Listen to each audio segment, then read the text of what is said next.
Buenas noches a todos y a todas. Vamos a dar comienzo al encuentro virtual de hoy a cargo del doctor Jorge Forero. A lo largo de la clase podrán participar con micrófono y cámara a fin de que la clase sea más dinámica. Como primer paso para una mejor comunicación, les recomendamos aclarar su nombre y apellido. Posicionarlos sobre su nombre, aparecerá la opción renombrar. De esta forma, podrán cambiar en el caso de ser necesario.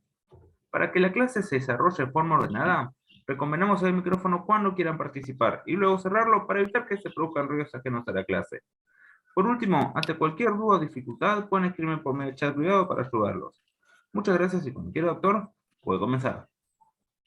Muchísimas gracias, Brian. Muchísimas gracias a todo el equipo de Veterinarios en Web que siempre está apoyándonos. Gracias a ustedes por la espera. Estábamos un poquito con un problema técnico, pero ya todo solucionado. Muchísimas gracias nuevamente a todo el equipo de Veterinarios en Web, al doctor, por supuesto, Marcelo Sisman, y a todo, pues, todo el grupo que forma parte de este equipo tan interesante de anestesia y analgesia, al doctor Mario y todo el equipo. Y por supuesto a cada uno de ustedes que hoy están aquí presentes para poder hoy aprovechar una sesión más interesante. Aquí tengo el chat abierto, igualmente pueden hablar sin problema, quien necesite hablar sin problema o por el chat. Estaríamos atentos. Muy bien. Entonces, para entrar en detalle, el tema que vamos a desarrollar el día de hoy se llama vía aérea difícil. Es un tema que claramente compete al anestesiólogo, es competencia del médico veterinario general, pero evidentemente el médico veterinario con énfasis en anestesiología es quien debería ser la persona que lleve la batuta y que tenga el mayor entrenamiento en este tema. La vía aérea difícil se presenta en diferentes eventos, no solo en el ámbito de la anestesiología. Es claro, está en el ámbito de cualquier área que nosotros pudiéramos mencionar, del tratamiento de urgencias y la práctica clínica cotidiana de veterinaria en pequeños animales. De ahí entonces lo que nosotros entraríamos a debatir. Va a pasar ahorita un tren, entonces son unos minutos y suena un poco duro. Estos van a ser nuestros objetivos, ¿ok?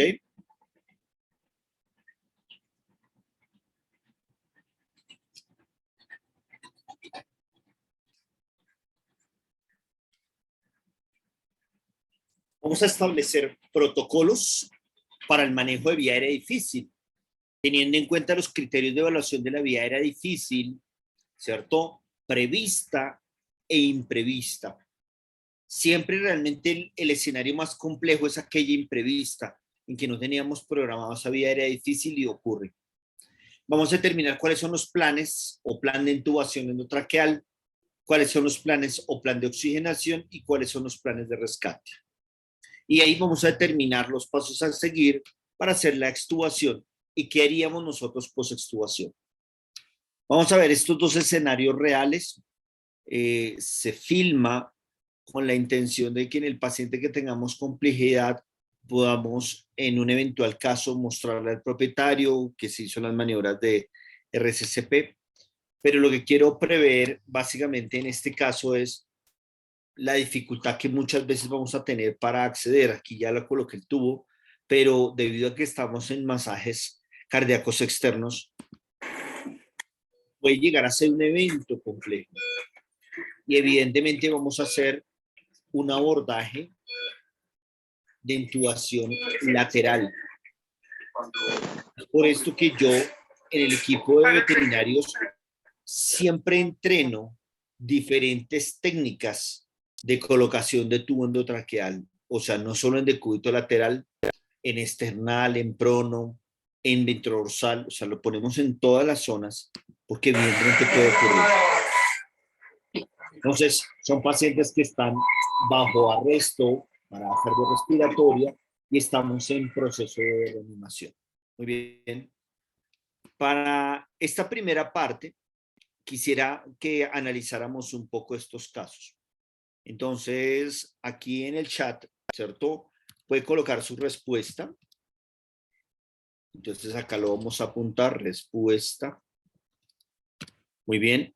Y vamos a colocar prevista e imprevista. Si quieren lo colocamos como A, vía aérea prevista.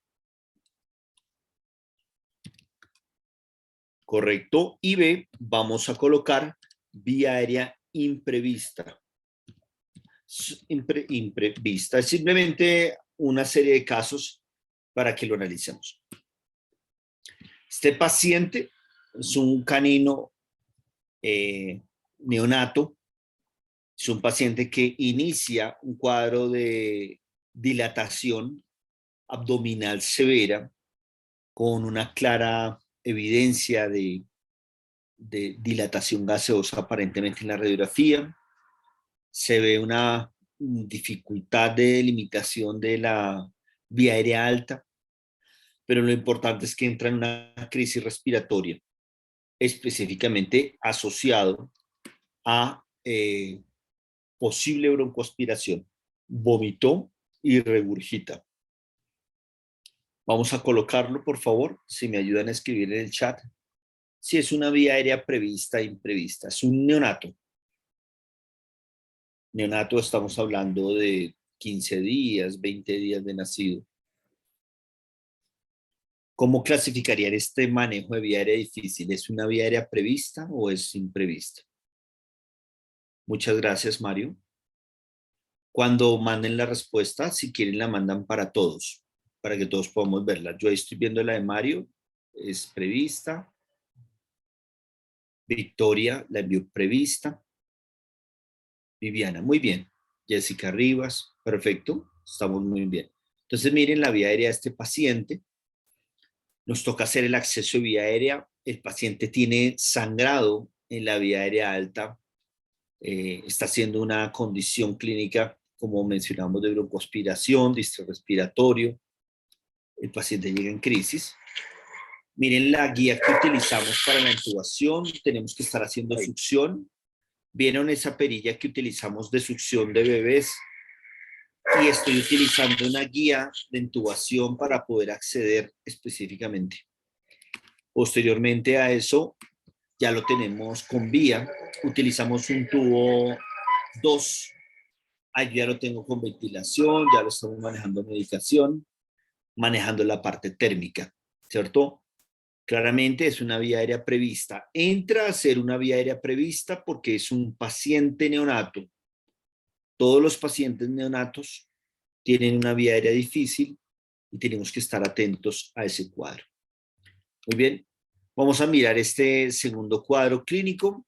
Es un paciente braquicefálico, es un paciente para cirugía de vía aérea alta, asociado generalmente a un paladar blando elongado y condición clínica de braquicefálico. Entonces, ¿es una vía aérea prevista o imprevista? Muy bien, Jessica, Ivette, Victoria, muchas gracias. Evidentemente es una vía aérea prevista. Nicole, muchas gracias. Viviana, es una vía aérea prevista A. En este caso, vamos a ver este. Es un paciente que inicia una masa hacia la parte ventral del paciente. Ustedes lo tienen anestesiado, lo tienen depilado, perdón. Está con una estructura, van a operar y el paciente empieza a tener un estridor, empieza a tener ruidos de la vía aérea alta, empieza a presentar distrés respiratorio, ¿cierto? Una particularidad para que entendamos, el paciente, mírenlo, está en vigilia, despierto. Vamos a escribirlo acá.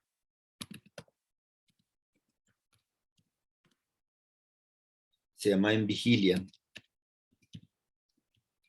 Así lo vamos a denominar cuando vamos a intubar a estos pacientes. Se llama una intubación en vigilia. Esta vía aérea, ¿cómo es? ¿Prevista e imprevista? Muy bien, Jessica. Imprevista. La idea, gracias Victoria, la idea de esto es que identifiquemos diferentes situaciones. Vamos a ir viendo otros casos donde claramente el objetivo va a ser clasificar, pero dentro de su equipo médico es que tengan claridad de cuál va a ser la maniobra que debemos realizar o el protocolo que vamos a nosotros seguir, ¿cierto? Miren este paciente, bulldog francés, va a una cirugía programada, puede ser desde la vía aérea, una cirugía de vía aérea alta, puede ser una castración, ¿cierto? Puede ser un cuerpo extraño. Y tienen este bulldog que van a anestesiar. Entonces, ¿cómo lo clasificamos? ¿Prevista o imprevista? Muy bien, Jessica. Muchas gracias. Entonces, el objetivo puntual que vamos a ir teniendo, Mario, muy bien, prevista. La idea es que tengamos claridad de qué pasos vamos a ir siguiendo en este tipo de pacientes. Este paciente es un paciente que inicia cambios inflamatorios en la lengua. El propietario lo que escribe es que el perro está tardando o está siendo dificultosa la toma de agua del paciente. Y de un momento a otro llega y en el ingreso de la sala de espera de la clínica entra en parada o entra en angustia respiratoria. Y tenemos, miren otro parámetro clínico acá que ven. Ustedes ven puesto un abrebocas y ven colocado una banda adhesiva. Utilizo una banda de esparadrapo, una venda adhesiva de tela para tener cerrada la boca hasta el punto que me da el abrebocas y ya lo tengo entubado. Este paciente entró en urgencia respiratoria, ¿cierto? Este sería un manejo de vía aérea prevista o imprevista. Muy bien, Jessica. Imprevista. Victoria Costa, imprevista. Mario, imprevista. Entonces, la idea de clasificar todos estos ejercicios, vamos a seguir clasificando, vuelvo y retomamos, es orientar cuál va a ser el protocolo a seguir en este paciente. ¿Ok? Este Golden es un paciente Golden Retriever con histórico de impacto de bala. Este paciente lo tuvimos que atender en la clínica, fue un accidente cercano, tuvo un disparo, un impacto directo y tenía una lesión hacia la parte caudal del de la zona mandibular con dificultad de apertura de boca y se evidenciaban estructuras. Estas estructuras, claramente ustedes ven el tubo endotraqueal y una radiografía. O sea, este paciente lo tuvimos que anestesiar rápidamente para orientar la permeabilidad de la vía aérea. Tenía una lesión sangrante hacia nivel del húmero, tenía una perforación en tórax, tenía neumotórax, etcétera. Este es el caso ya mostrado, hicimos un abordaje quirúrgico, pero lo importante era que lo necesitaba anestesiar para atender al paciente por las cercanías de las heridas que se vieron del impacto de bala y por el sangrado en cavidad oral. Entonces, esta es una vía aérea difícil prevista o imprevista, por favor. Difícil, una vía aérea difícil prevista. Mario también tiene un planteamiento y también es válido, podría ser imprevista. Uno no va a suponer, como hay un accidente, que yo sepa que está fracturada la mandíbula. Entonces, realmente más nos encajaríamos en una vía aérea difícil imprevista. O sea, no sabemos, tiene el histórico de impacto de bala y sangrado en cavidad oral, pero no sabríamos si hubo una lesión mandibular o no. Y evidentemente es un caso que puede tener complejidad. Este es otro caso, se le va a hacer una maxilectomía rostral, una hemimaxilectomía, perdón, y lo tenemos que hacer una apertura de boca y entubar. Entonces, vía aérea prevista o imprevista. Ahorita vamos a ir redondeando todos estos datos. Prevista, claro, es un paciente con cáncer en cavidad oral, va a ser sometido a cirugía, la apertura puede estar limitada, la visualización está limitada, es una vía aérea difícil prevista. Muy bien, vamos a ver otro caso, es un paciente felino, presentaba ese ruido respiratorio, cambio de vocalización, algunos sonidos, y tenemos que anestesiarlo para intubar.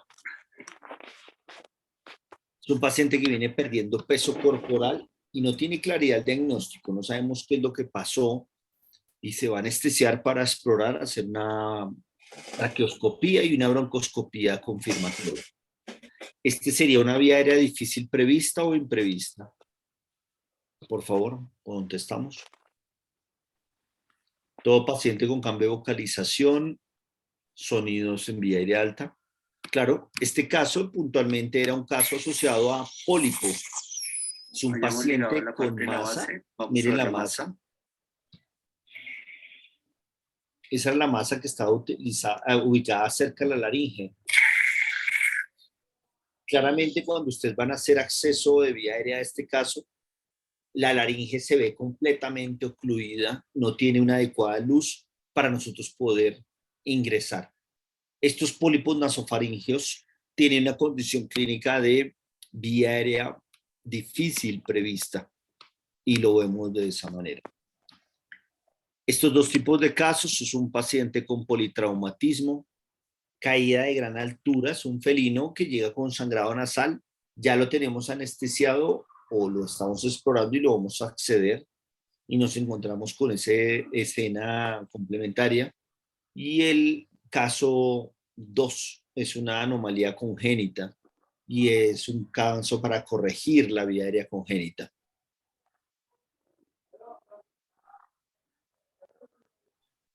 Perfecto, Julianova. Dentro de los parámetros, lo vas a poder ver en la charla que vamos a trabajar. Van a haber unos criterios puntuales donde hay una serie de condiciones clínicas. Lo que tú vas a determinar en este primer ejercicio, Julianova, es que determinas si vas a seguir el plan A o el plan B. El plan A para la vía difícil prevista y plan para la vía aérea difícil imprevista. Lo que quiero orientarte es que debemos estar preparados en el tema de anestesiología a abordar diferentes casos que puedan tener dificultad en la vía aérea, ¿cierto? El primer ejercicio, si habíamos hecho la visualización de los audios previos, podríamos encontrar esta explicación, pero igualmente hoy lo vamos a aclarar. Yo lo que hago en la clase teórica es tratar de recopilar rápidamente lo que vimos en la parte teórica para que te quede muy claro. Pero para que vayas llevando una idea importante es, hay condiciones patológicas puntuales que te determinan una vía aérea difícil prevista. Vía aérea difícil de un bulldog inglés que esté programado para cirugía vía aérea. Pacientes con traumatismos faciales, por ejemplo, este gato, ¿cierto? Son pacientes claramente con vía aérea difícil. Anomalías congénitas como labio leporino o paladar hendido se consideran vías aéreas difícil previstas. Entonces, tal como lo has visto, Julianova, hay casos puntuales, patológicos, que tú ya sabes que tienes que prepararte para tener una vía aérea difícil. Pero tú ya prevés, ya estás organizado y ya sabes cómo el equipo va a trabajar. Y hay casos como los que mencionábamos del impacto de bala, donde tú no sabes si te tienes que enfrentar, pero tienes que entrenarte específicamente para eso, ¿cierto? De ahí, entonces nosotros podríamos encontrar, ¿cierto? Que las vías aéreas difícil, ¿cierto? Imprevista y no prevista, estaría asociada a una serie de condiciones clínicas. Por ejemplo, este caso que tú vas a observar ahora, recordando un poco la anatomía, nosotros en anestesia estamos familiarizados claramente con ver este reconocimiento anatómico para ver todo la epiglotis, los procesos corniculados, ¿cierto? Las cuerdas bucales, toda esta zona laringe. Una condición clínica donde el paciente presenta distrés inspiratorio, estridor, ¿cierto? y es un paciente asociado a parálisis laringea. Por ejemplo, este caso, que es un lavador, lo tenemos en una fase previa de preoxigenación, lo vamos a anestesiar y claramente es un paciente que en la evaluación laringoscópica, mira lo que tú observas, paralizada totalmente la laringe. Y si nos damos cuenta cuál es el más estrecho, que es el que nos indicaría que es el que abre más. Este caso, izquierdo, ¿sí, le vamos a hacer un abordaje de lateralización. Mira la izquierda. Vamos a hacer una lateralización del Y cartílago ese es el que está más desviado. Mira las cuerdas bucales como está. del Como se mueve, se trata de mover y el otro lado quieto. Entonces ahí vemos. El lado de allá es el que entonces el que vamos a estabilizar es el del lado izquierdo. Entonces, por ejemplo, Ulianova, mira, entrar a esta vía aérea, un paciente con estridor que se sospecha claramente de parálisis laringea, la estrechez de la luz debe permitir un plan estratégico para determinar cómo vamos a acceder a esa vía aérea. Y ese es el objetivo de orientar hoy la conferencia para nosotros entender progresivamente qué es lo que debemos nosotros hacer. Como vía aérea difícil imprevista, claramente nosotros podríamos incluir pacientes como pacientes felinos braquicefálicos o masas que se encuentren hacia la luz o cuerpos extraños que tú no estés claramente y te puedes enfrentar a que tenemos una vía aérea difícil, ¿cierto? Lógicamente, una ubicación de una estructura como estas patológicas, una masa ubicada hacia la parte faríngea, te va a impedir claramente visualizar. Entonces, para resumir, Julianova, lo que veníamos nosotros dialogando, esta orientación te ayuda rápidamente. Es cuando tú clasificas la vía aérea difícil, tú vas a tener en cuenta que existen alteraciones por localización anatómica, ¿cierto? En la cual tenemos inhabilidades para abrir la boca, inhabilidad para visualizar las cuerdas vocales, estrechez de la glotis, estrechez de la tráquea e inhabilidades para extender el cuello. De ahí, tú podrías encontrar, ¿cierto? Tal como estás viendo en la ilustración, en la diapositiva, una serie de condiciones patológicas que te hacen claramente pensar en una vía aérea difícil, ¿cierto? Estas vías aéreas difíciles pues son las que nosotros nos vamos a enfrentar. Por ejemplo, una condición bastante compleja es cuando nos enfrentamos a anestesiar pacientes que están inestables atlantoaxialmente o atlantooccipital, con herniaciones discales, con masas en el cordón espinal, pacientes con síndrome de Chiari-like syndrome. O sea, estas condiciones clínicas llevan claramente a una orientación que nosotros denominamos vía aérea difícil. Y para todos, pues existen una serie de trabajos que se han venido desarrollando y unos trabajos que hemos desarrollado acá. Colombia orientando la clasificación de una vía aérea. Y de ahí se parte de la escala de Malampati modificada para caninos, donde se evalúa la visualización del paladar, ¿cierto? Blando, la zona laringil y la tontila palatina. De ahí nosotros nos encontraríamos a Malampati 1, Malampati 2, Malampati 3 y Malampati 4. Pacientes como 4 que es imposible ver el paladar blando y solo vemos el paladar duro. Hay razas, no sé si a ustedes les ha tocado, por ejemplo, los Bull Terrier, pueden ingresar dentro de esta condición clínica de clase 4. Es un paciente cuya apertura de cavidad oral o, por ejemplo, la condición de miositis del macetero, donde tenemos que colocar un tubo de alimentación, tenemos que anestesiarlo. Este paciente, al hacer la apertura de boca, y lo que les decía de los Bull Terrier, a veces las aperturas son tan inadecuadas que poder visualizar claramente la laringe no es claro, ¿cierto? Entonces, con estos parámetros, nosotros nos encontraríamos frecuentemente con clase 1 y clase 2, donde podemos ver claramente las tonsilas palatinas y las crestas palatinas, ¿cierto? pero hay casos que pueden tener mayor dificultad, ¿cierto? De ahí también se han hecho unos parámetros que están sumándose a esa clasificación, que son evaluación específicamente de la distancia tiroidomentoniana, ¿cierto? Para ubicar parámetros de longitud que nos orientarían a saber qué tan complejo es.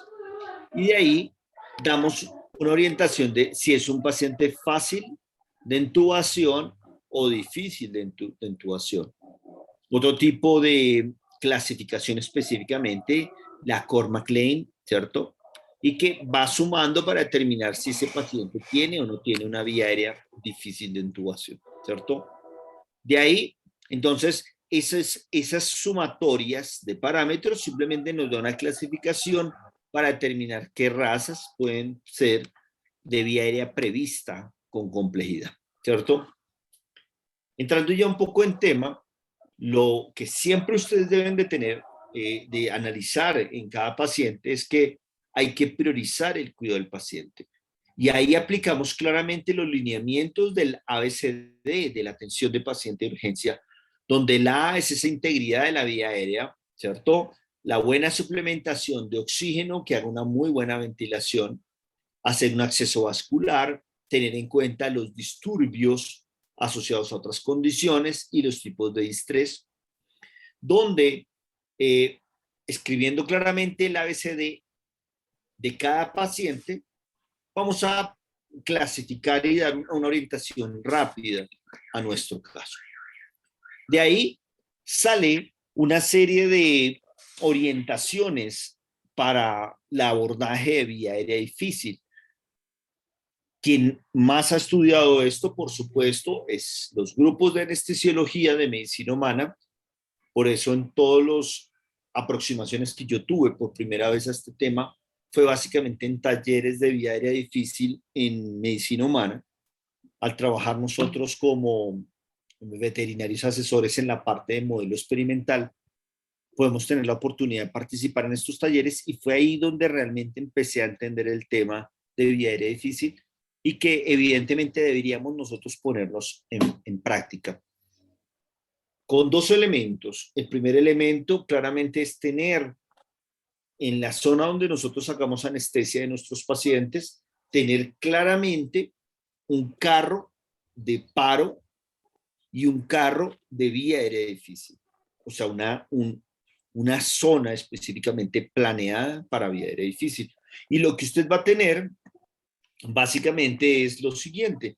Cuando usted tiene un plan de atención de vía aérea difícil, pues usted lo que va a determinar es lo siguiente. En primera instancia, usted lo que hace es una intubación, hace una inducción y va a realizar un proceso de intubación, ¿cierto? ¿Usted qué es lo que hace en primer efecto? Utilizar laringoscopio. Una herramienta tan sencilla como el laringoscopio es nuestra estrategia. Recordemos que el laringoscopio que utilizamos para veterinaria tiene que tener una hoja que se llama hoja de Miller.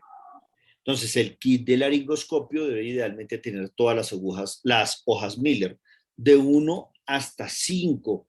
Con estas ustedes pueden entubar sin ningún problema cualquier perro. Realmente no hemos tenido problemas con este tipo de agujas, de hojas de laringoscopio.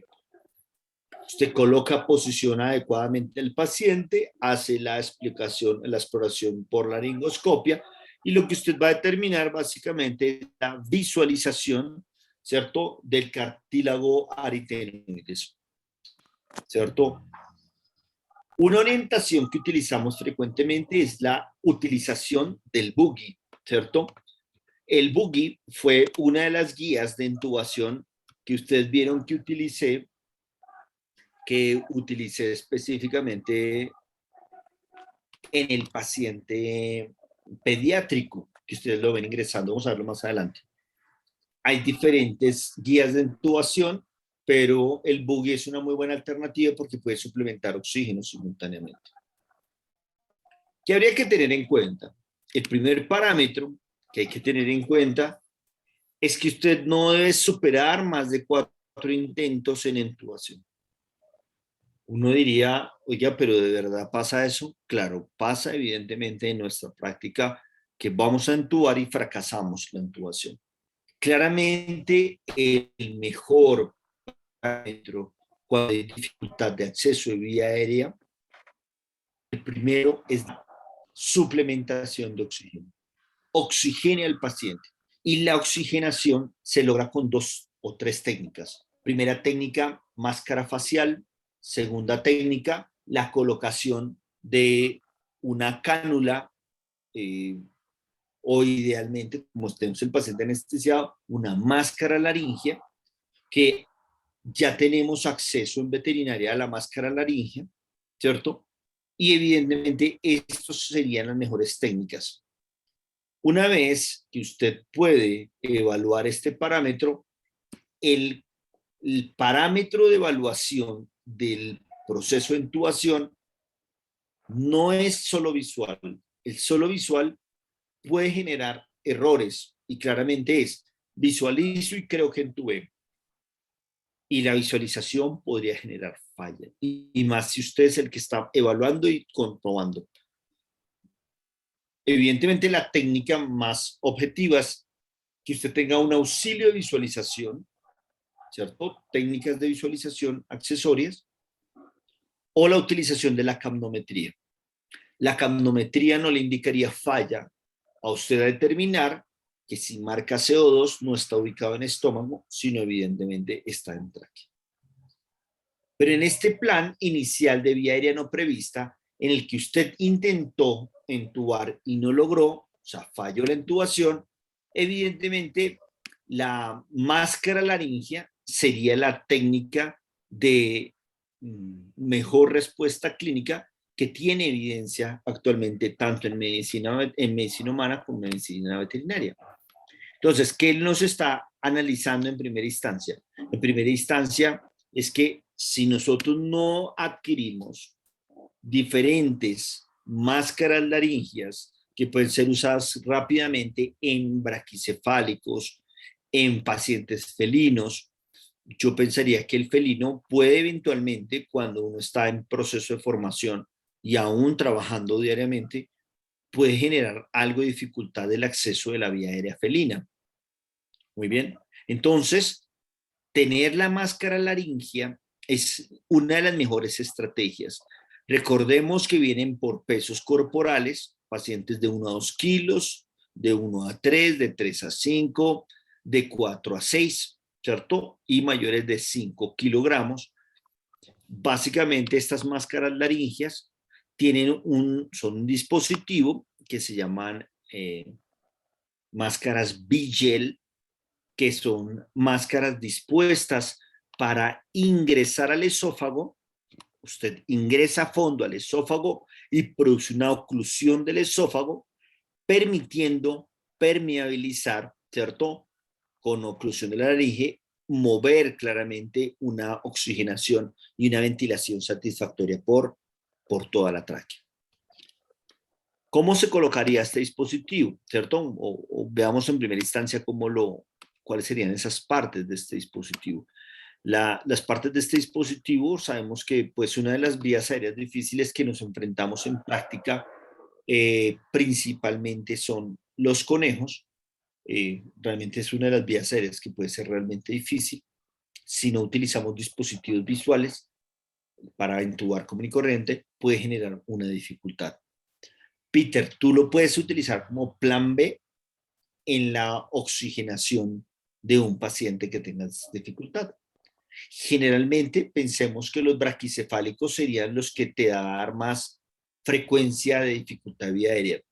Entonces, Peter, tú lo puedes trabajar sin problema en un braquicefálico. Estamos hablando de un bulldog francés, que tenemos actualmente tantos casos, ¿cierto? Utilizas el que es de mayor de 6 kilos. Todo esto es con la finalidad de rescatar a ese paciente en la oxigenación. Una vez oxigenado, estás anestesiándolo con calma, vuelves a intentar intubación orotraqueal, ¿cierto? Las partes de estos conectores estaría específicamente un conector esofágico, que es el que ocluye, una cazoleta específicamente, que es la que como una lengüeta que se ajusta específicamente sobre la laringe. Estos elementos específicamente lo que permiten es atar para hacer una ligadura hacia la parte caudal que no se base más. Y tendríamos unos surcos específicamente para hacer la sujeción del dispositivo. Muy bien. Vamos a ver este video ilustrativo, está en la página para que lo podamos visualizar. So first, estimate the ideal weight of your patient. The sizing chart will give you a starting point for choosing the correct size of V-gel. Please note that the sizes C3 and C4 are designed for the same size pharynx, but C4 is for longer-nosed cats. The same principle applies for V-gel C5 and C6, which offer the next pharynx size up. Take a sterile V-gel from its packet and, without touching the fur, place it alongside the cat's neck. The cuff of the V-gel should line up with the larynx when the connector section reaches just past the incisor teeth. Once you've established the correct size, lubricate and insert the V-gel. If you have selected too small a V-gel, you may hear or smell a gas leak during ventilation. The V-gel will also move or dislodge from its correct position. If either happens, you will need to use the next size up. If the V-gel is too big, you will not be able to insert it with normal finger pressure. You should then use the smaller size. Entonces, claramente, el control específicamente de la vía aérea se hace o se verifica claramente con la utilización específico del capnómetro. Está con la vía aérea. ¿Cierto? Aquí se está colocando específicamente en un conejo la utilización del V-gel, que también permea fácilmente. Si ustedes tienen su práctica en conejos, uno de los grandes inconvenientes que tenemos en estos lagomorfos es que ven lo estrecho que ocurre el ingreso de la vía aérea, lo largo y la poca apertura que tiene la cavidad oral. Y nosotros muchas veces solo con el suplemento de oxígeno por máscara podemos generar un riesgo anestésico alto, es un fallecimiento, una complicación frecuente en conejos. Y lo que no hacemos si no tenemos el V-gel es hacer una laringoscopia videoasistida para poder visualizar claramente la laringe y entubar, ¿cierto? Tal cual, María Virginia. Tú lo que viste, específicamente lo que tú notas específicamente en este caso, para que lo tengas claro, es tener presente, ¿cierto? Tú lo que tienes que tener presente, es la colocación del dispositivo, ¿cierto? La cúpula de colocación, siempre la diriges al fondo. Siempre cuando tú lo vas a trabajar, María Virginia, es que vas a ingresar y siempre la parte de la punta va a ingresar al esófago, o sea, no tiene punto de dificultad, ¿cierto? Si tú ves esta imagen del reparo anatómico que estamos nosotros viendo en esta visualización, perdón, aquí, claramente tú ves que no vas a tener dificultad. Y las longitudes pues te permite ingresar. Tú no tienes ningún inconveniente. Entonces, eso es una de las ventajas. De igual manera, para cuando utilizas lagomorfos, que te decía que son más complejos y evidentemente lo tienes que tener presupuestado un poco más complejo. El plan C, ya habíamos visto el plan A, es la intubación orotraqueal. El plan B sería la colocación de dispositivos laringeos para poder tener una vía aérea, ¿cierto? En el plan C, claramente usted lo que debe tener en cuenta es siempre mantener la oxigenación y la ventilación, ¿cierto? Tenemos que tener claramente máscaras faciales para oxigenar, ¿cierto? En medicina humana, en esta fase se utiliza una segunda evento donde se reversa el relajante no es polarizante, ¿cierto? Y si usted puede posponer la cirugía, es mejor posponerla. O sea, si usted se encontró que tenía una herida aérea difícil, no prevista, y usted puede postergarlo y programarlo para hacerlo más preparado, sería lo ideal, ¿cierto? Habrían eventos donde está fallando la ventilación y la oxigenación, eso es puntual. Ahí usted debe, evidentemente, su plan D debe utilizar técnicas de rescate. Las técnicas de rescate son aquellas situaciones donde usted no puede intubar, el paciente no está ventilando y en ese proceso entramos a los planes D. Generalmente, cuando nosotros ingresamos claramente a la plan D, lo vamos a ver un poquito más adelante, es la utilización de dos dispositivos, el que se llama el combitubo, ¿cierto? Y la cricotiroidotomía o ventilación en jet, que es la ubicación del cartílago cricotiroideo para dar la suplementación de oxígeno. Ese lo vamos a tener claramente nosotros como plan de trabajo específicamente que habría que prever en estos casos que tenemos. Es claro que debemos permear la vía aérea, si no debemos hacer medidas invasivas, ¿cierto? Ya lo mencionamos. Y evidentemente debemos requerir una nueva sedación o anestesia que genera una complicación en el paciente. Cada vez es aún más compleja lo que tendríamos nosotros que tener en cuenta, ¿cierto? Entonces, para ir retomando, la vía aérea difícil imprevista, es claro que nosotros tenemos un primer plan de intubación laríngeo, ¿cierto? Hacer técnicas de oxigenación, rescate y determinar la extubación.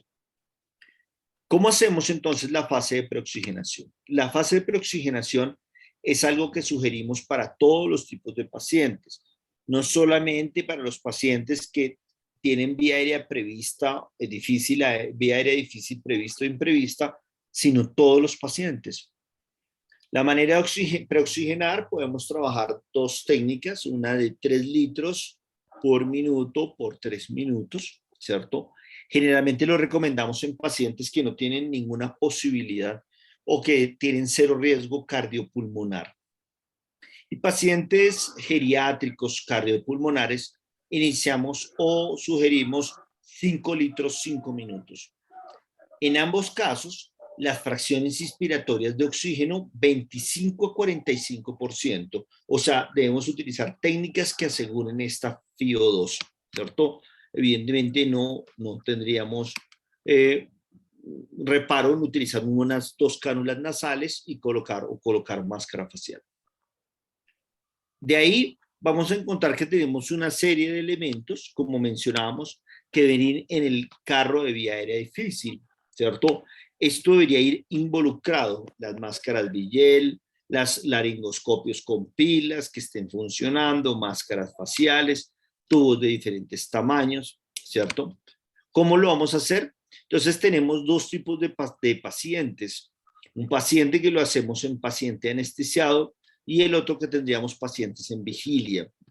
No sé si en su práctica clínica han tenido que intubar pacientes despiertos. Generalmente lo que hacemos es colocamos un abrebocas veterinario que quede en una apertura adecuada, hacemos una fijación. La persona, el auxiliar, la persona que nos está sujetando el perro debe tener mucha claridad en el manejo del paciente. Hacemos una instilación de anestésico, bien sea por la nariz, anestésico lidocaína al 2%. Si es en gato, utilizamos preferiblemente el 1%. O si no, utilizamos spray anestésico, el roxicaína.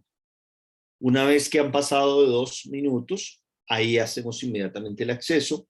Vamos progresivamente bajando la lengua, utilizamos el laringoscopio suavemente y coordinado a los movimientos de tragar del paciente, tomamos el posición para hacer la intubación, ¿cierto? Siempre tenemos que verificar en los pacientes de vía aérea que, como vamos a ventilar, no tengamos ningún inconveniente específicamente con el cuff inflable, que no esté roto y no tenga pérdida. Este caso es el caso que habíamos mencionado, que presentaba una masa cervical para tener una permeabilidad despierto del paciente y ahí sí posteriormente llevarlo a anestesia y una vez llevado a anestesia pues hacer el procedimiento quirúrgico que se requería en el caso puntual.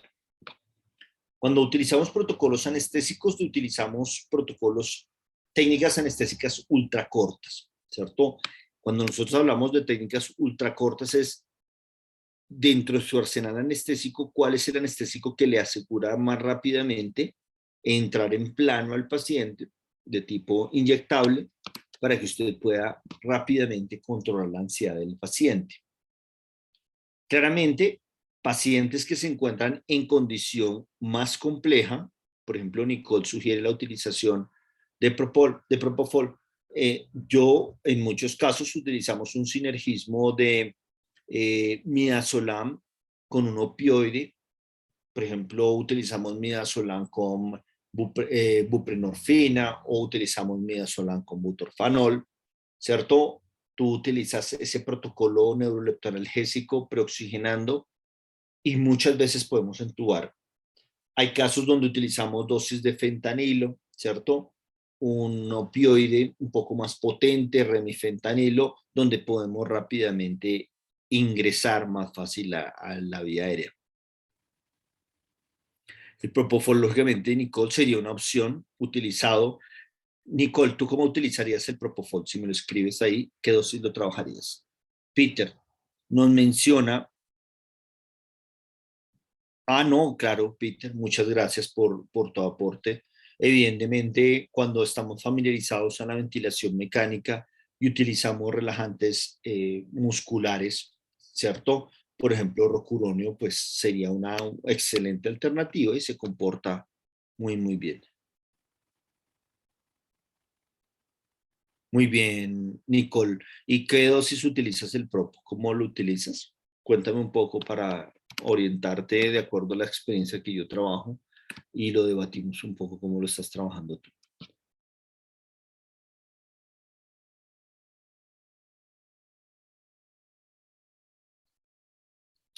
Ya te entendí, Peter. Evidentemente, con relajantes musculares los utilizamos habitualmente. Los pacientes que ventilamos mecánicamente, generalmente los utilizamos muchos pueden ser utilizados con relajante muscular, pero se utilizan pues múltiples, ¿no? No solamente rocuronium. Se produce también cisacoorium, se utiliza también otro tipo de relajantes que tienen reversor actualmente, o sea, tú vas a tener ningún problema en ese problema. El atracorium, tal como menciona Tania, es una opción también que nos va a funcionar claramente como relajante muscular y te va a permitir ingresar. Lo importante es la utilización siempre de la utilización del relajante muscular es que claramente el paciente pues tiene que estar soportado ventilatoriamente, ¿no? La ventilación más o menos generalmente lo manejarías por un periodo específicamente de 5 o 7 minutos en ventilación y muchos de estos ya tenemos un desaparecimiento rápido del producto. Nicole entonces lo planteaba de 1 a 2 miligramos por kilo, midazolam utilizando la 0,5, midazolam se puede manejar a 0,1, ¿no? Y en estos casos tenemos una muy buena inducción y vamos viendo dosis y respuesta. Y la doctora, pues, Tania nos mencionaba específicamente titular. Los alfa-2 agonistas Johanna,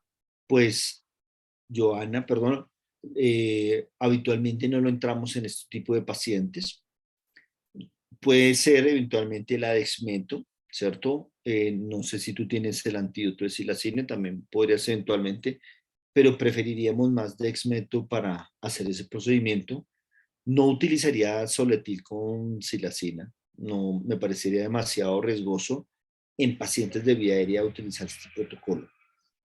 Realmente estos los dejaríamos para un ASA1 preferiblemente. Preferiría más propo que otro tipo de anestesia, ¿cierto?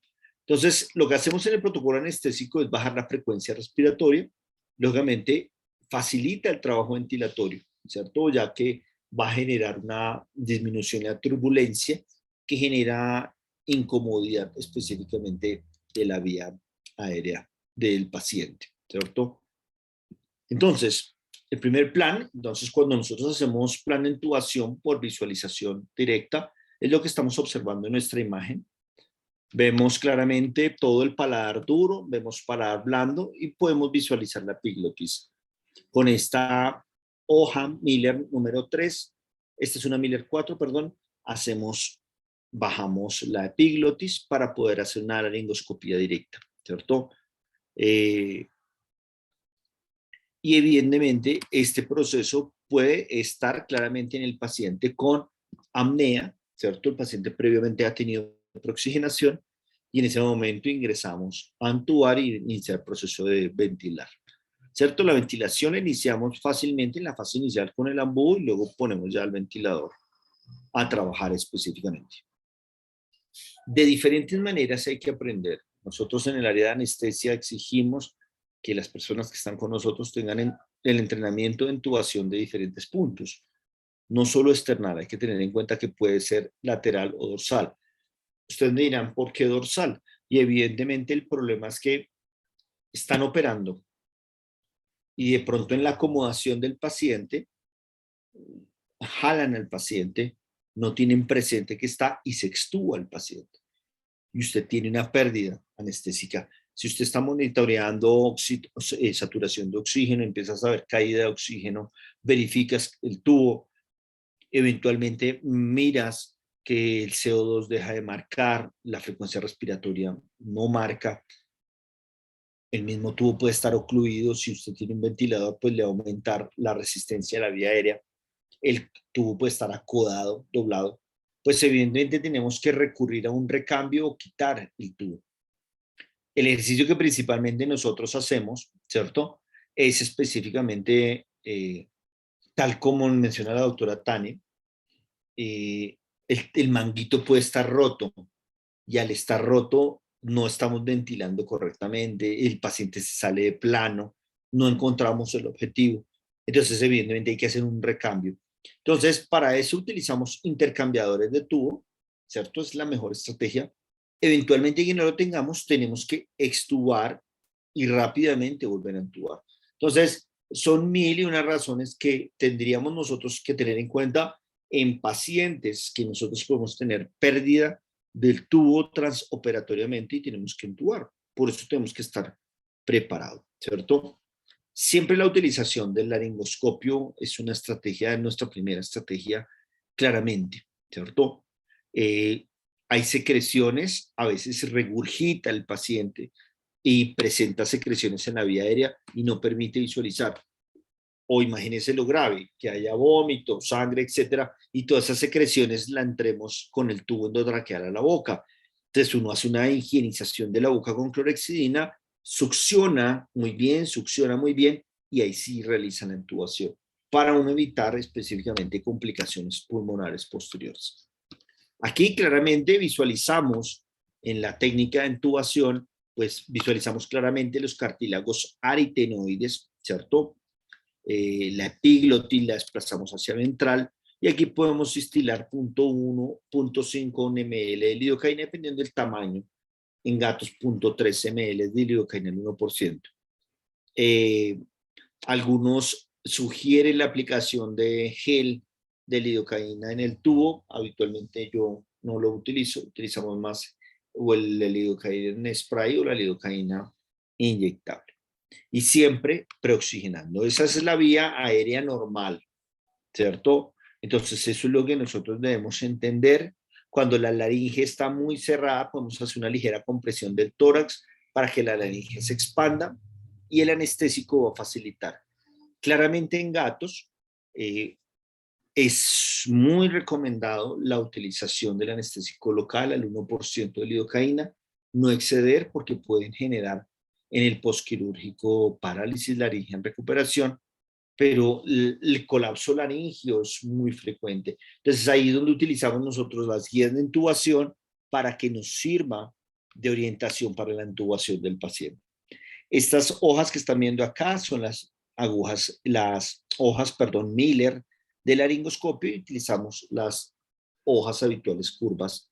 En otras especies humanas funciona muy bien.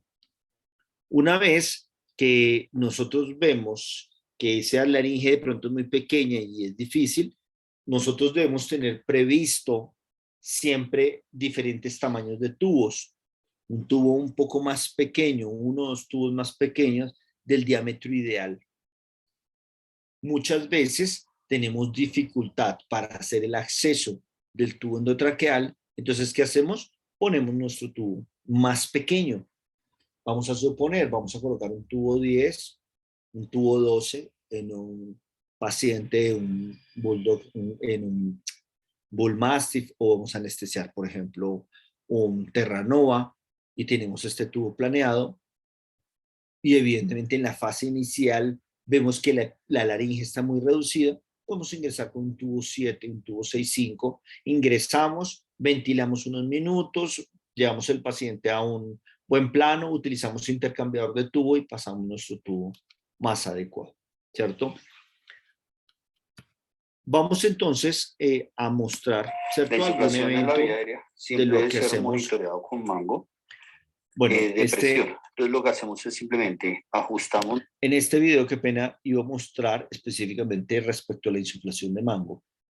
Somos más estrictos en la insuflación del manguito y tal como plantea la doctora Tania, verificamos que no estén rotos previamente, pero se puede romper porque se animaron en la intubación.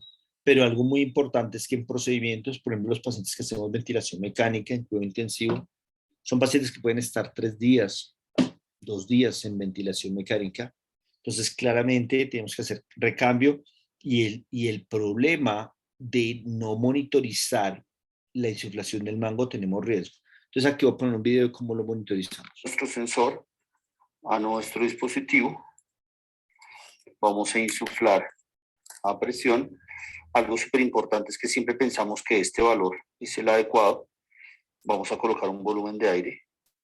Vamos monitoreando acá, mire, está suave. Mejoró la tensión, ¿cierto? Y ahí inmediatamente vamos a hacer la lectura de la presión. Entonces, fijémonos, si nosotros pensáramos que el paciente tiene una buena tensión, siendo suave, en este momento lo tenemos en 60 milímetros de mercurio. Deberá estar más o menos en 20. Entonces, lo que hacemos es ajustar el volumen y lectura nuevamente. Mírenlo, ¿cierto? Entonces ya tenemos una adecuada presión de la vía y desmontamos. Vamos a estar monitoreando esta presión para determinar que se encuentre valor normal. Una de las razones por la cual debemos nosotros monitorizar la presión de insuflación del manguito es porque el flujo sanguíneo en la luz traqueal, ¿cierto?, tiene una presión. O sea, ese vaso sanguíneo, vamos a suponer que tienes tú el dedo y si oprimes más de lo normal, pues esta zona deja de perfundir. Entonces, si yo inflo con una estructura anatómicamente hablando, un manguito, pues lógicamente el paciente va a tener una mayor presión y presiona los vasos sanguíneos y causa lesiones traqueales, necrosis de la tráquea, achalasia traqueal y produce condiciones clínicas de complejidad y más si estamos hablando de un paciente que pueda tener como estos hipoplasias traqueales, ¿cierto? Otro dato es la intubación. En gatos podemos hacer este ejercicio que voy a mostrarles en el video de la intubación en dorsal para gatos. Muchas veces quiero que lo hagan el ejercicio, si no lo han hecho, y se van a dar cuenta cómo pueden visualizar mucho mejor la intubación. Más lo importante es que ustedes pueden trabajar en el cubito como intubamos en el baño, así ya está en plano, ¿cierto? Entonces lo que hacemos es simplemente una apertura del cabello oral. Suavemente hacen un deslizamiento de la lengua. Lo importante acá es que ustedes puedan empezar muy bien esta zona abajo. Teniendo el maxilar y ustedes comprarlo completamente recto, si ustedes visualizan, van a ver muy fácil la vía aérea. Lo que utilizan acá es una guía de intubación, ¿cierto? Con esta guía de intubación lo utilizamos como si fuese un buggy e inmediatamente deslizamos.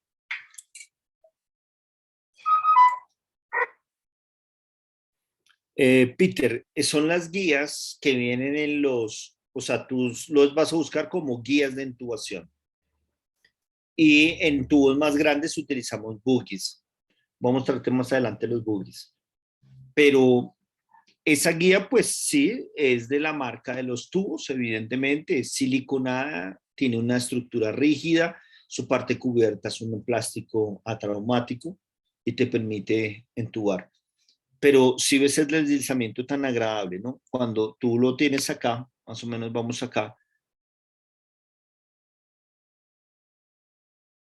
míralo ahí, voy a mostrarles. La vía aérea. Lo que utilizan acá es una guía de intubación.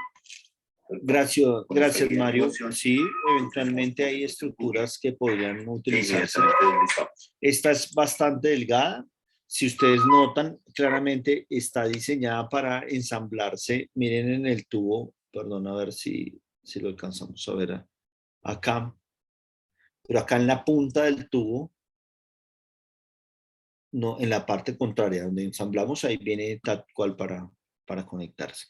Entonces, evidentemente, la utilización. Una vez ya sepa usted la longitud que debe introducir el tubo, ¿cierto? Una de las maneras de verificar, lógicamente algunas personas han tenido en cuenta parámetros de empañamiento del tubo, pero esto es delicado porque recuerden que el esófago también podría mostrar empañamiento. Generalmente lo que nosotros hacemos es inmediatamente entubamos, hemos visualizado, miramos el color de mucosa, el color de mucosa inmediatamente está entubado, es un color de mucosa adecuado, rosado, y conectamos inmediatamente el sensor de capnometría, ¿cierto? Una vez usted ha ubicado el sensor de capnometría, verifica el tubo y la insuflación del tubo. Vamos a ver esa insuflación como se vuelve. La utilización del capnómetro es un dispositivo, como lo mencionamos la clase antepasada, que lo dialogaron bastante en el chat. Es una herramienta bastante importante y más en la verificación de la intubación y la monitorización de ventilación. Cuando pasemos al módulo de ventilación mecánica, se van a dar cuenta que realmente es una estrategia mucho más, o sea, es un elemento supremamente necesario y que podrías utilizar. Una vez usted hecho la intubación y el manejo de vía aérea del paciente, algo que es supremamente crítico en veterinaria es... Entonces, nuevamente mencionamos cómo medimos la presión y más en pacientes felinos. De hacer la administración y por palpación saber que estamos en presiones adecuadas, ¿cierto? Entonces, el dispositivo es un dispositivo simplemente muy sencillo, es un dispositivo casero. Usted va a colocar una llave de 3 vías, perfecto, y va a hacer una conexión del sistema, ¿cierto?, a un vacuómetro, a un esfigmomanómetro, ¿cierto?, un indicador de presión, y lo que vamos a hacer es hacer una insuflación, ¿cierto? En este momento tenemos 0 mililitros de mercurio de presión, ¿cierto? Enfrentamos la vía del paciente, en este caso el COF, con respecto a esto y no tenemos en 0. Entonces, ¿qué hacemos? Vamos a hacer la insuflación.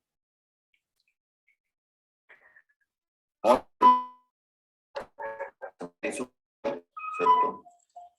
Palpando acá y vamos a mirar cuánto creemos que ya está bien. ¿Listo? Ahí aparentemente nosotros ya tenemos una adecuada presión. Mírenlo. Vamos a mirar esa palpación digital para saber cuánta presión tiene. Inmediatamente lo vamos a hacer. Enfrentamos la presión, ¿cierto? En este momento. Muy bien, entonces esa era una de las fases de monitorización.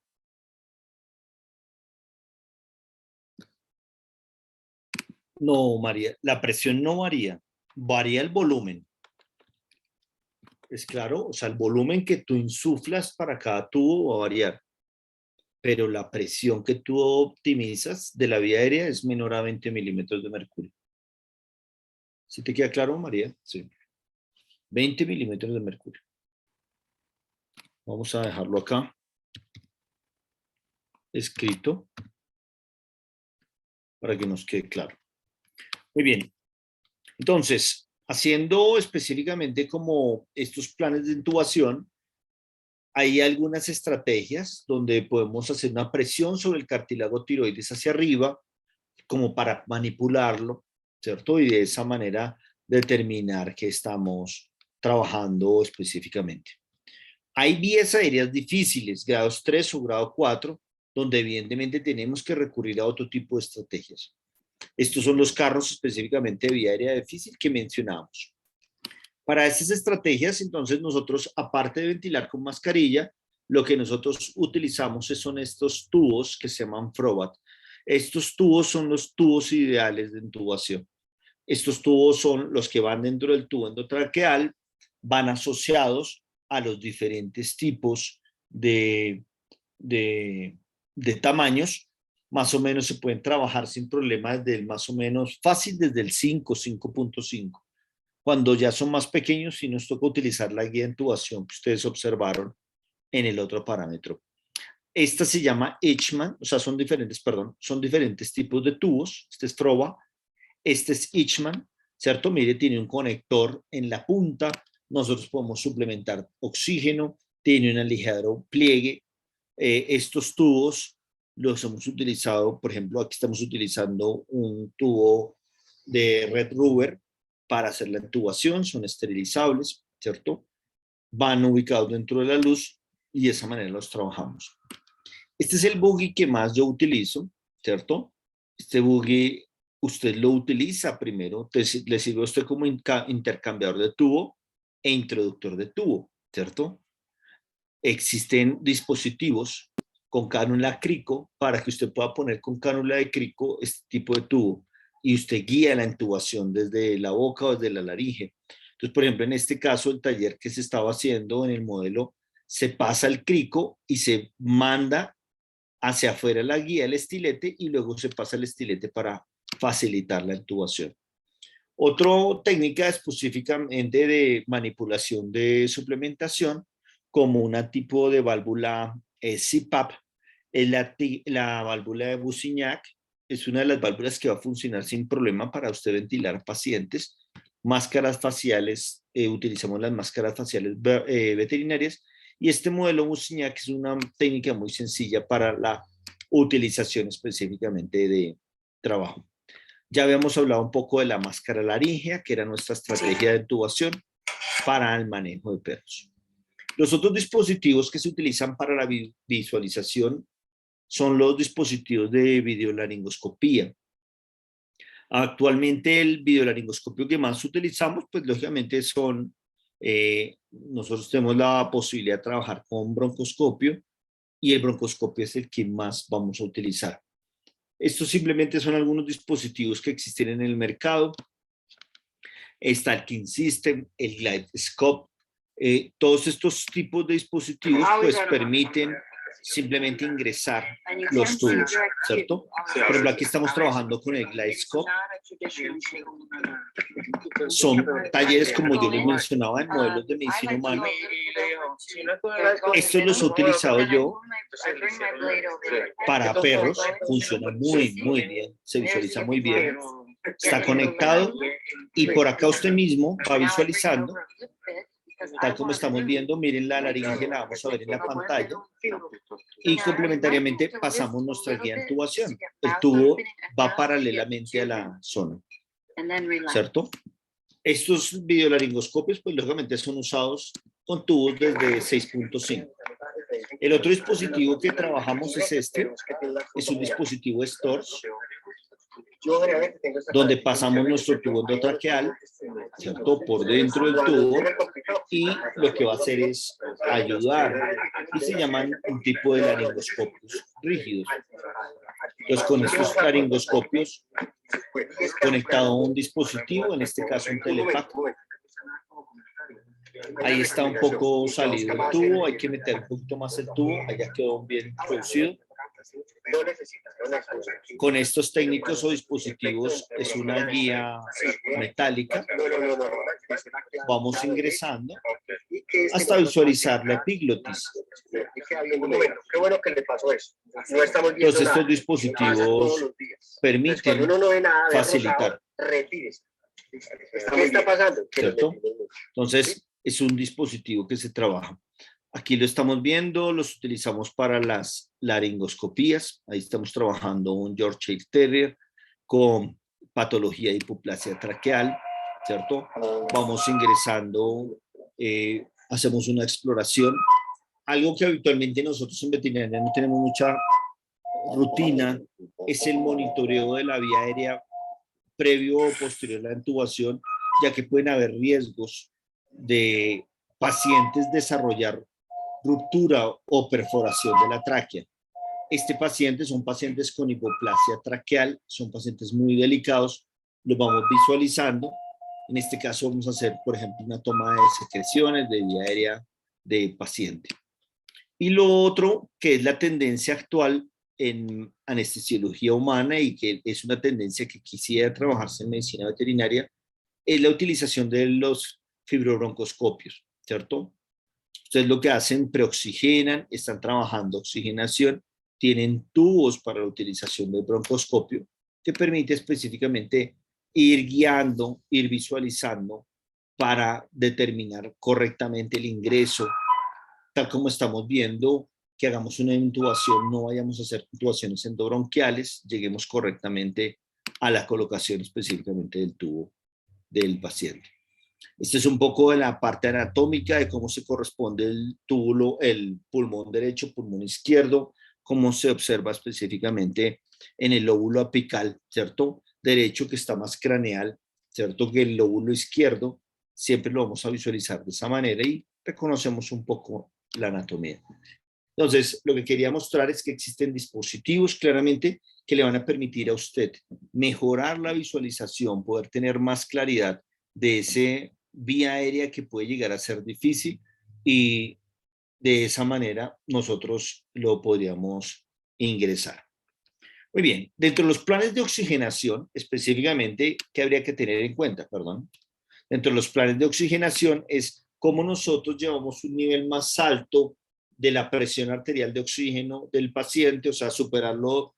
En nuestro caso, aquí en Bogotá, que estamos a 2.480 metros, estamos más o menos unos niveles de 54, 58 milímetros de mercurio, a llevarlo en algunos niveles, nivel del mar, que están a 78 milímetros de mercurio. Ojalá llevarlos a unos 200, 215, 230 milímetros de mercurio, que le permita, o suponga usted, que le permita unos tiempos específicamente de hipoxemia o de no intubación correcta, ¿cierto? Por eso logramos nosotros los planes de oxigenación. La oxigenación claramente estaría indicado en condiciones donde tengamos obstrucción glótica e infraglótica, donde ya no pasa a ser solamente una estrategia de oxigenación, sino es un plan de rescate. Hacemos flujos directos nasales, máscara facial sin la colocación del caucho, con el caucho, ¿cierto? Son unas estrategias. La utilización con bolsa reservoria, la dosis que estamos viendo ahí, con catéter nasal, ¿cierto? Unio bilateral, específicamente teniéndolo en cuenta llegar hasta el cuarto premolar. Bilaterales, más o menos ponemos hasta 6 litros por minuto. Y lógicamente la que mencionábamos, la colocación de catéter, es otra técnica claramente de oxigenación. El toldo de collar isabelino completamente cerrado para preoxigenar a nuestro paciente. Preoxigenando cámaras de oxígeno que tengan concentraciones térmicas para generar precalentamiento a la anestesia en animales pequeños, en animales que se encuentran en condición clínica más o menos o altamente inestable, donde se manipula elementos. Entonces, hay que tener claro que existen múltiples zonas de preoxigenación y debemos utilizarlas y utilizarlas rutinariamente, ¿cierto? Cuando hacemos planes de rescate, específicamente cuando no hay ventilación y no hemos podido intubar. O sea, no ventilar claramente es aquel paciente que capnométricamente no está marcando CO2. Para eso tenemos entonces técnicas invasivas como el acceso infraglótico de la vía aérea. Estos son modelos específicamente de entrenamiento donde pasamos una cánula en el ligamento cricotiroideo. Es un dispositivo, o sea, es una práctica que utilizamos muchas veces en los talleres de urgencia que dictamos para que el médico se familiarice con el reconocimiento anatómico de la zona cricotiroidea. Pero evidentemente nosotros como anestesiólogos deberíamos estar entrenados a esa función.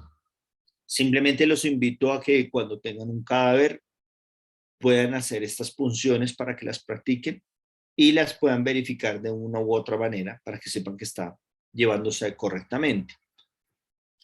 Claramente cuando tenemos cuerpos extraños, parálisis laringia, injurias graves, desgarros, avulsiones, lesiones en la vía aérea alta, donde necesitemos urgentemente hacer esta técnica de colocación. En el paciente en decúbito, preferiblemente dorsal, identificamos la membrana quircotiroidea. También lo podemos poner en external y ustedes pueden trabajarlo de esa manera. Hacemos un depilado rápido y utilizamos catéteres de diámetros idealmente 14, ¿cierto? Con esto generamos un acoplamiento para generar la suplementación. El problema de esta técnica, inicialmente de estos catéteres, es que no generan, pues uno debería mantenerse por 20 minutos o más, ya que realmente producen hipercapnia en los pacientes. El otro dispositivo que se trabaja es la ventilación de jet transtraqueal. Hay un dispositivo específicamente que se llama el ENC. Es un dispositivo de la empresa Cook que viene específicamente para el manejo de la vía aérea. O podemos hacer uno pues artesanal. Funciona muy bien, por supuesto. Entonces lo que utilizamos nosotros en esta punta, el catéter 14, ¿cierto? En esta punta, colocamos una jeringa de insulina a la que previamente nosotros le hemos hecho 2 orificios, que quedan de esta manera. 2 orificios en la parte superior y un orificio en la parte ventral con una flautica. Eso es simplemente para que podamos poner volúmenes altos y podemos trabajar como manera ventilatoria y nos sirva específicamente como una técnica de suplementación. Los dispositivos específicamente de técnicas de cricotiroides, el más utilizado y conocido son este tipo de dispositivos, el Melker, ¿cierto? Es uno de ellos, y el Quick Track. ¿Cómo es la manera de manejar estos dispositivos? Este Quick Track trae una guía, un cuerpo de acero, una aguja y un dispositivo para colocar nosotros el tubo. Es, por decirlo así, como un tubo endotraqueal muy específico, seleccionado específicamente para la zona cricoidea y me permite una introducción. El modelo que hacemos en talleres, específicamente lo utilizamos en tráqueas de cerdo para hacer el modelo experimental y lo que se hace específicamente es esta técnica. A la derecha, sí señor, perfecto, muy bien. La incisión debe ser longitudinal porque nosotros somos troncos, ¿sí? Ok, mete el dedo índice y hace disección de Roma, excelente, muy bien. Entonces hay 2 chances, podemos hacer disección con esto y al mismo tiempo, ahora después de eso, hacemos una incisión longitudinal pequeña, acuérdense que 2 centímetros, perfecto, metemos la Kelly, ¿sí? Distendemos y metemos el dedo. Entonces, te repito, nosotros a la derecha. No, esto es abierto. No, la que quiera, un tubo traqueal número 5, balón, una sonda de Nelaton. No la hacemos transversal porque nosotros somos troncos. Si localizamos, incidimos donde no era y después toca hacer otra incisión acá, en cambio acá lo podemos abrir. ¿De acuerdo? Muy bien. Apenas abrimos, metemos el dedo, hacemos disección, Roma con el dedo. ¿De acuerdo? Muy bien. Podemos, apenas lo encontramos, hacemos una incisión transversal. Ustedes recuerdan la diapositiva de allá. Si quieren, dilatan con eso. Los cirujanos hacen esto, los cirujanos de trauma, y hacen la dilatación con el coso este. Okay. Nosotros somos más tronquitos, pues también tenemos esto acá. Abrimos, ¿ok? Y introducimos. Que caché que si le metemos esto, pues esto lo traen porque... Entonces son las diferentes técnicas para hacer el abordaje crico y colocar el tubo. Estos dispositivos, específicamente el Quick Track, pues trae todos sus paso a paso para colocar el tubo con técnica Seldinger y de esa manera nosotros lo colocamos. Claramente, pues una complicación es, hay que hacer un mantenimiento excelente del tubo porque puede obstruirse fácilmente, se puede salir y generar una enfisema, ¿cierto? Y evidentemente es menos traumático que la tráquea o que una traqueostomía, y pues evidentemente requiere una menor exposición, es más rápido y por eso se ha preferido mucho las técnicas de tubo de cricotiroideo para trabajar. Muy bien, Peter, veámoslo acá en el modelo específicamente. Esta parte va a ser la parte craneal, la parte del cráneo del paciente. Hacia allá está ubicado el tórax, ¿es claro? Craneal, caudal. Tú simplemente vas a hacer una incisión, ¿cierto? Tal como la mencionamos, una incisión, si tú lo tomas específicamente, no va a ser transversal, sino longitudinal. La longitudinal te va a permitir llegar desde la parte craneal hacia la parte caudal, ubicando y exponiendo el ligamento cricotiroideo, ¿cierto?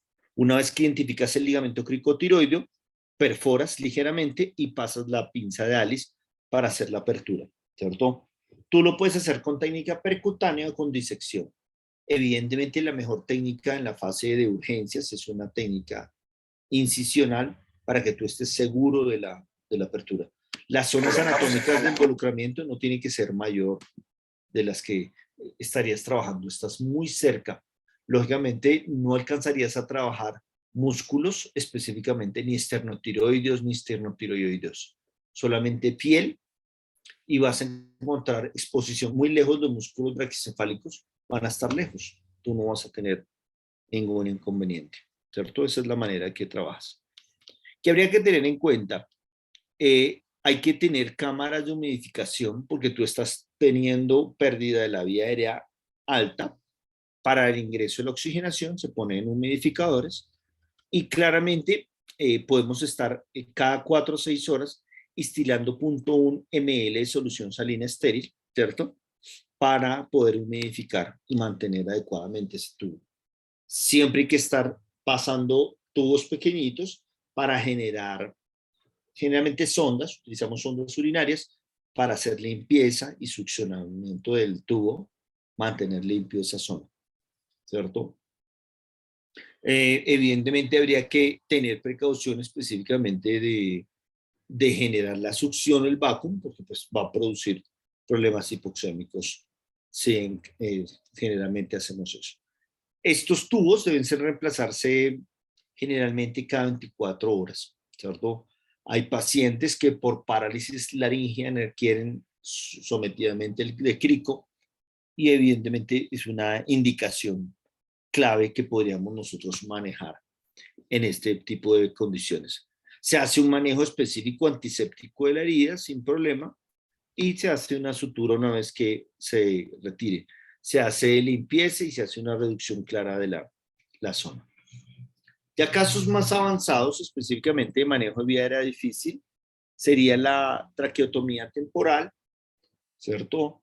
Claramente, pues, tienen más factores de riesgo, una injuria mayor, ¿cierto? Utilizamos tubos.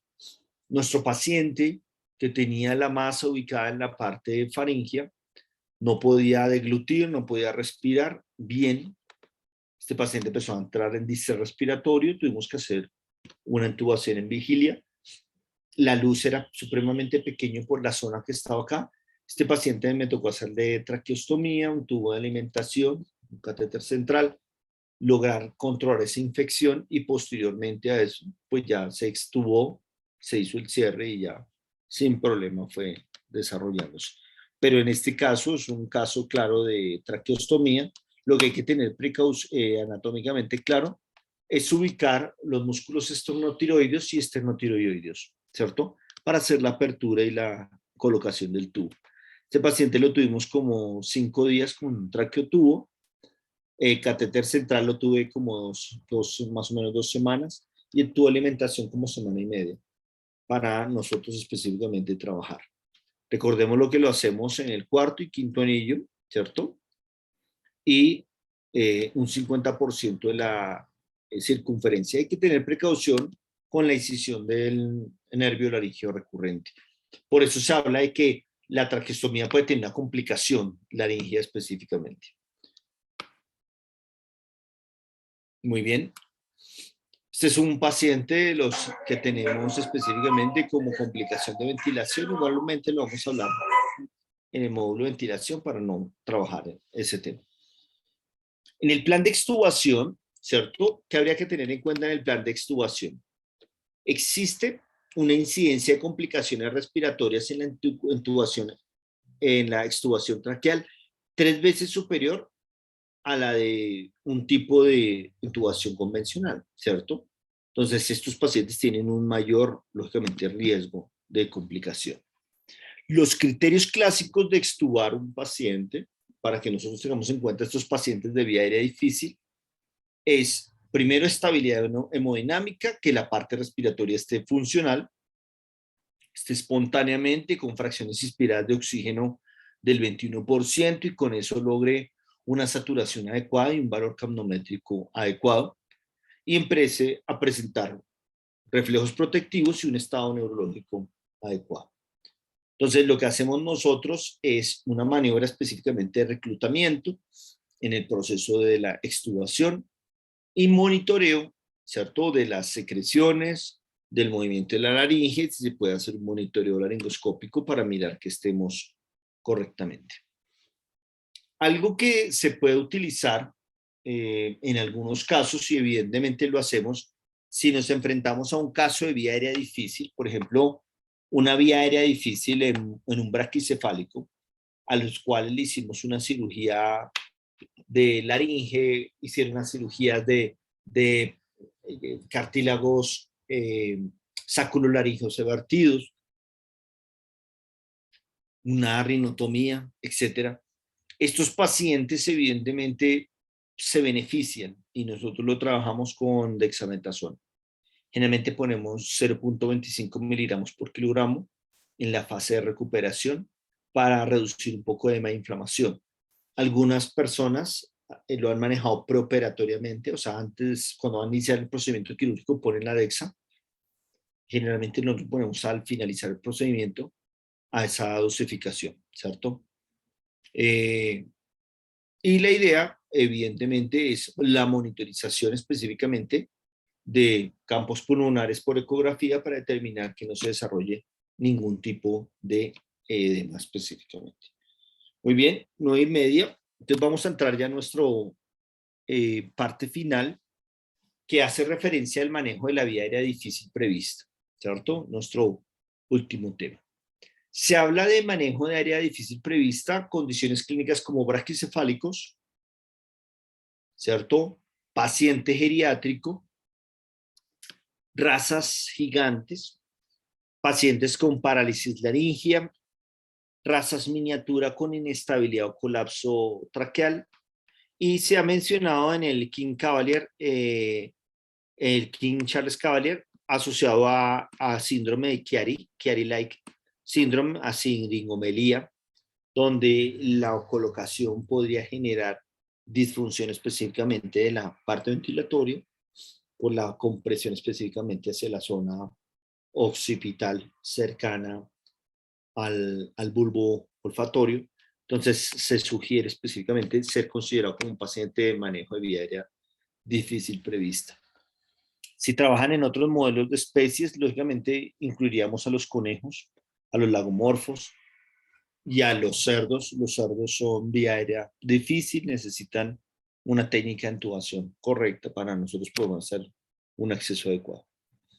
Cuando hacemos puntualmente vía aérea difícil prevista, debemos tener claramente el carro de vía aérea, ¿cierto? Y hay que determinar si vamos a hacer una intubación con el paciente ventilando espontáneamente, ¿cierto? Una sedación y anestesia local con preoxigenación, y se va a determinar si vamos a tener un dispositivo aparte del laringoscopio.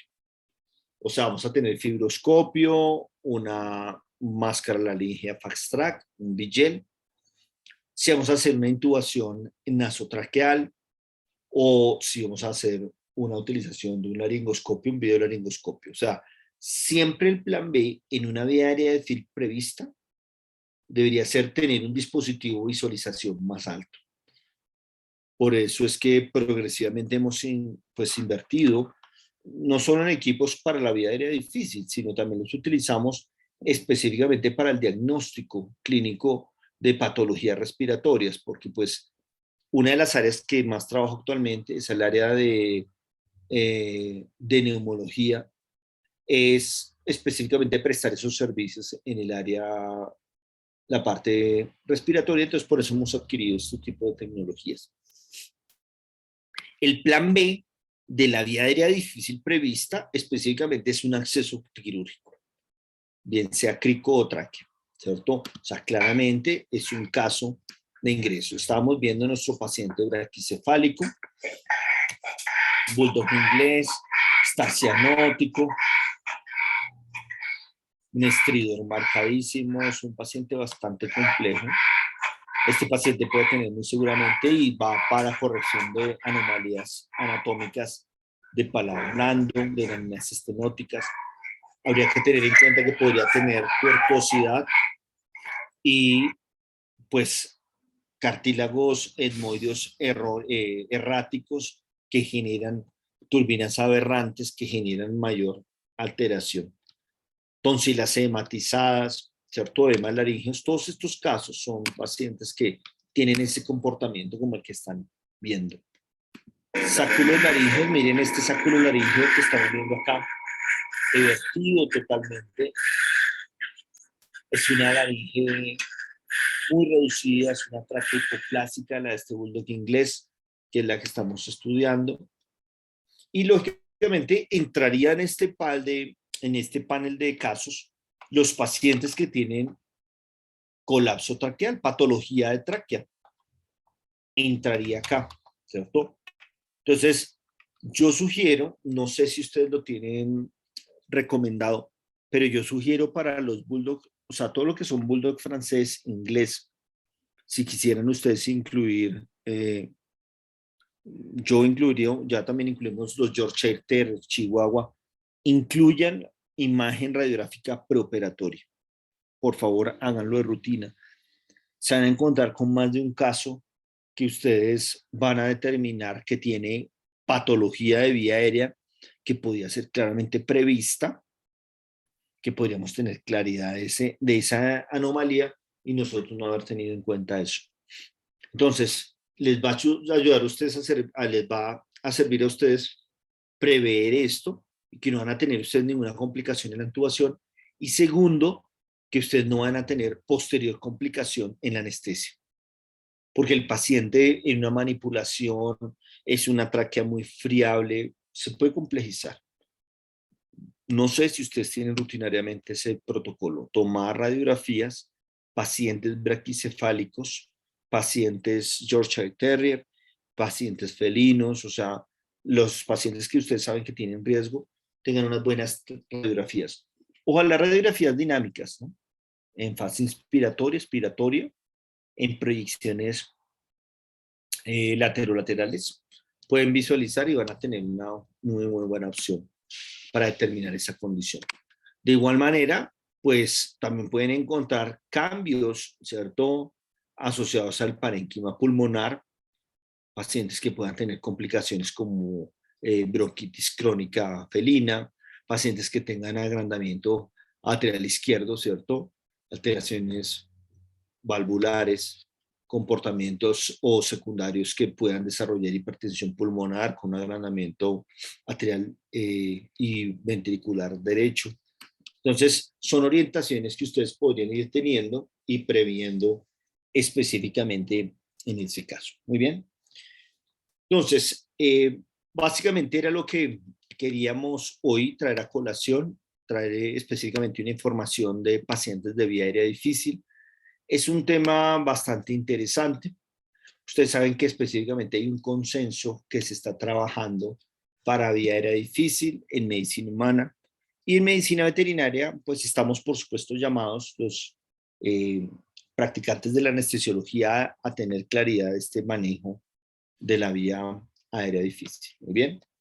Entonces, por supuesto, cualquier duda, continuamos en el chat. Voy a estar atento para que estemos comentando acerca de la temática del desarrollo y nos enfocaríamos y nos veríamos la próxima sesión para hablar específicamente de el tema y podríamos trabajar el tema de ventilación en sala de cirugía. Entonces lo vamos a a trabajar en la próxima sesión. Entonces, muchísimas gracias. Si no hay más dudas y orientaciones, es un tema muy puntual, no genera mucha duda. Vamos, Nicole. Sí, señora, dime.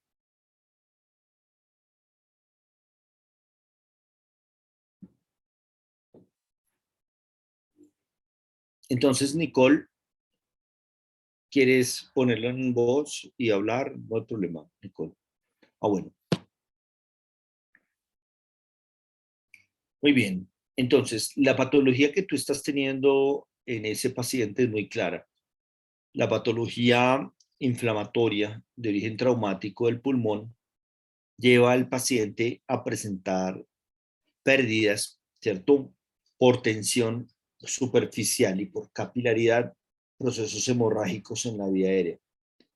Cuando tú entubas, claramente lo que vas a encontrarte es esa cantidad de líquido que viene, que puede ser de tipo sanguinolento, puede tener exudación, o sea, un proceso exudatorio inflamatorio con surfactante pulmonar, se ve rosado.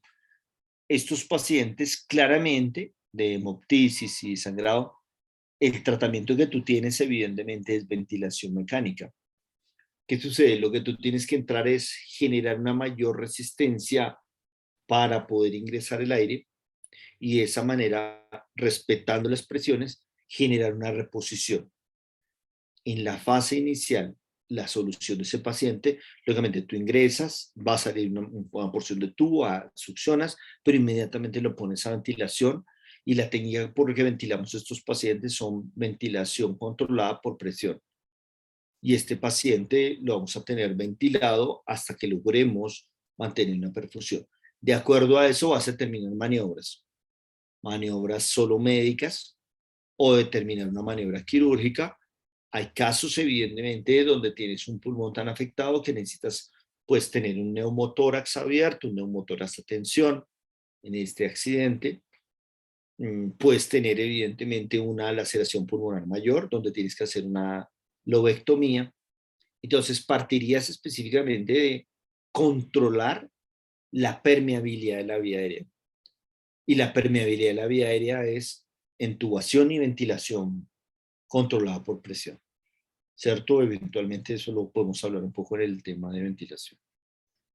¿Alguna otra duda? Si presentas dificultad en tubar, si orientas eso, la succión rápida va a ser eso, para visualizar y entubas rápidamente. Es una maniobra rápida.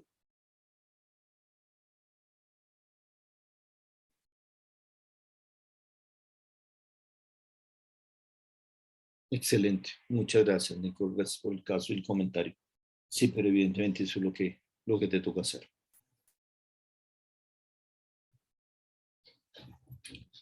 Muy bien. Entonces, muchas gracias. Brian, muchísimas gracias por tu apoyo el día de hoy. Por favor, Doc. Atentos. Muy bien.